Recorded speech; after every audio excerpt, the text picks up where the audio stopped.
할렐루야. 반갑습니다.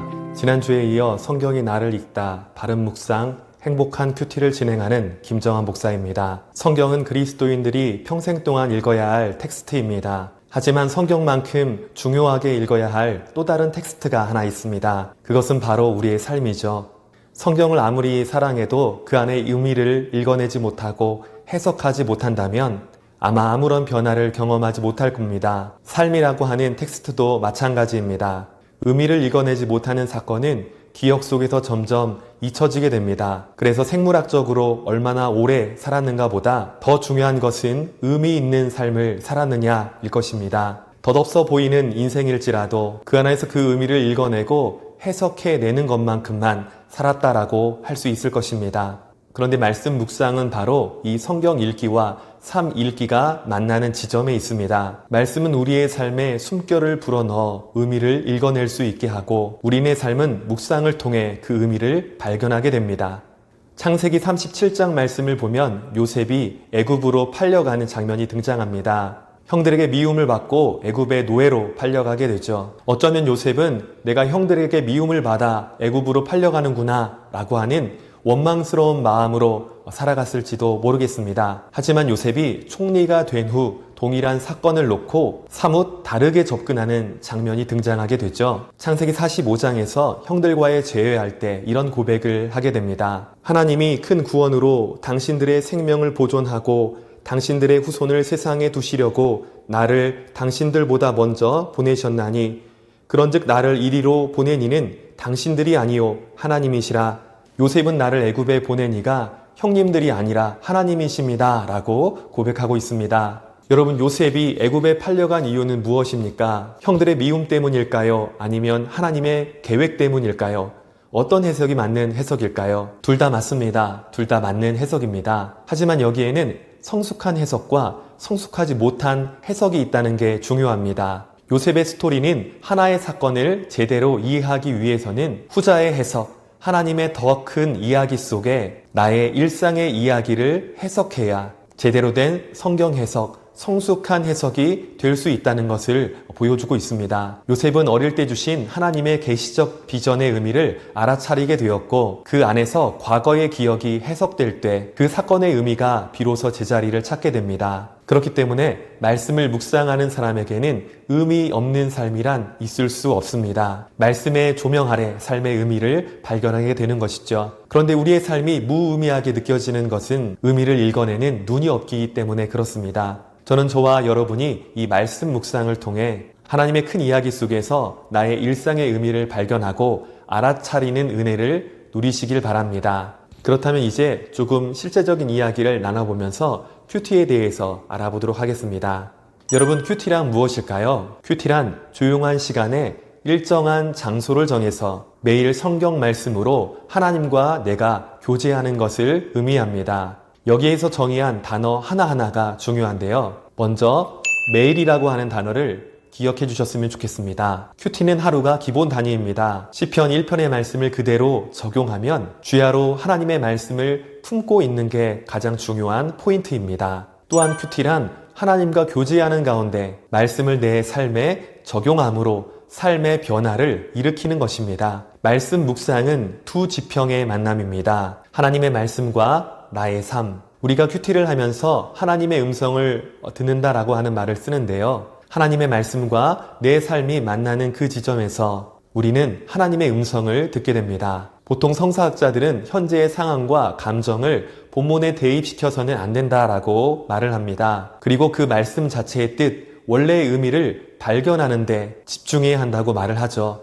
맞는 말입니다. 본문 본래의 의미를 파악하는 것은 굉장히 중요합니다. 하지만 모든 사람들이 자신의 주관성을 완전히 벗어버리고 본문으로 들어가는 것은 결코 쉬운 문제가 아닙니다. 우리는 모두 나의 상황을 본문 가운데로 갖고 들어갈 수밖에 없습니다. 실제 성경을 보더라도 자신의 삶을 제쳐놓고 막연함 속에서 하나님의 음성을 들었던 사람은 아무도 없습니다. 아브라함도 이사를 하고 부족 간에 전쟁을 치르고 자녀를 낳고 결혼을 시키는 구체적인 삶의 상황 속에서 하나님의 음성을 들었습니다. 말씀을 묵상할 때 내 마음속에 있는 생각과 감정, 그리고 주변 상황에 대한 관심사가 있는 그 지점에서 나를 향한 하나님의 음성을 듣게 되는 것입니다. 똑같은 성경 본문도 서양 백인 중산층이 묵상할 때와 아프리카의 가난한 그리스도인이 묵상할 때 그 의미와 뜻은 달라질 것입니다. 한 번쯤은 다 그런 경험이 있으실 텐데요. 내가 어떤 처지에 놓이게 되자 예전에는 별로 의미 없이 다가왔던 본문들이 생생하게 살아서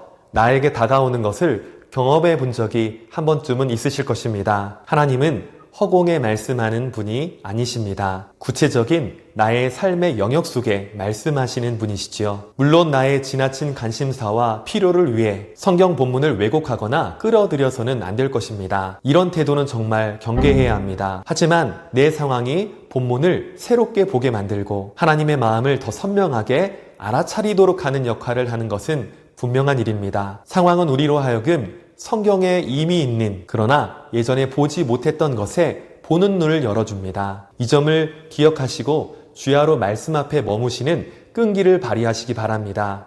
그러므로 큐티는 성경 공부가 아닙니다. 성경 공부는 가급적 우리의 삶을 배제한 채 본문 자체의 의미가 무엇인지 집중하는 것입니다. 반면에 큐티는 실제적으로 하나님과 어떻게 교제할 것에 대해 초점을 맞추고 하나님께 구체적인 고민을 내어놓고 말씀 속에서 지금 나에게 말씀하시는 하나님의 음성을 듣고자 하는 것입니다. 그래서 성경 공부는 측정이 가능합니다. 이 사람이 얼마나 성경을 제대로 알고 있는지 여러 가지 방법을 통해서 평가할 수 있습니다. 하지만 큐티는 그렇게 할 수가 없는 거죠. 하나님을 사랑하고 하나님과 깊은 교제를 나누고자 갈망하는 그리스도인이라고 한다면 누구나 큐티를 할 수가 있습니다. 이 영상을 보시는 분이 초등학생이라든지 80세 어르신이라든지 아무런 상관이 없습니다. 큐티는 지식의 문제가 아니고 내 인생의 이야기 속에서 하나님의 이야기를 듣는 것이고 하나님의 이야기 속에서 내 인생이 구속되는 사건이기 때문에 습관만 되면 누구나 할 수 있는 것입니다. 물론 성경 본문에 대한 지식이 큐티를 하는데 도움을 주는 것은 사실입니다. 하지만 지식이 많아야 큐티를 더 잘하고 하나님과 더 풍성한 교제를 누리고 있는 것은 아닌 것이죠. 주석을 보고 원어를 이해하고 목회자의 도움을 받아야 하는 지점이 있습니다. 하지만 성경의 진실로 하나님의 말씀이라면 어느 시대, 어느 계층, 어느 문화에 있는 사람이 있더라도 거기에서 하나님의 음성을 들을 수 있어야 합니다. 그 말씀에 순종하고 싶은 간절한 마음으로 성령님의 도움을 구하며 읽는다면 누구나 하나님과 교제할 수 있도록 기록된 책이 성경입니다. 그래서 이것을 정리하면 큐티는 지식의 문제가 아니라 태도의 문제라고 하는 것을 기억하시기 바랍니다. 큐티는 성경에 대한 지식의 문제가 아니라 하나님을 대하는 태도, 즉 내가 얼마나 하나님과 친밀해지기를 원하며 오늘 하루 얼마나 하나님의 인도하심을 따라 살기를 원하는지, 그리고 하나님이 주신 말씀에 얼마나 진지하게 순종하고자 하는 마음으로 성경을 읽는지가 문제입니다. 그러므로 큐티에서 가장 중요한 것은 하나님에 대한 올바른 태도입니다. 마지막으로 큐티는 날마다 지성소에 들어가 하나님의 임재를 누리는 것입니다. 큐티가 하나님과 교제라고 했는데요. 그와 관련된 구약의 이미지 한 가지를 기억했으면 좋겠습니다. 바로 지성소죠. 지성소는 성막 중에서도 가장 깊고 은밀한 곳, 하나님께서 친히 임재하셔서 말씀하시는 장소입니다. 구약시대에는 대제사장조차 1년에 딱 한 번밖에 들어가지 못하는 장소였습니다. 그런데 우리는 예수 그리스도의 십자가의 은혜로 날마다 지성소에 들어가 하나님을 대면하고 그분의 음성을 듣게 되었습니다. 큐티를 할 때 이 이미지를 꼭 기억했으면 좋겠습니다. 다음 주에는 오늘 내용에 이어서 말씀 묵상하는 구체적인 방법에 대해 더 나누도록 하겠습니다. 주 안에서 승리하십시오. 샬롬.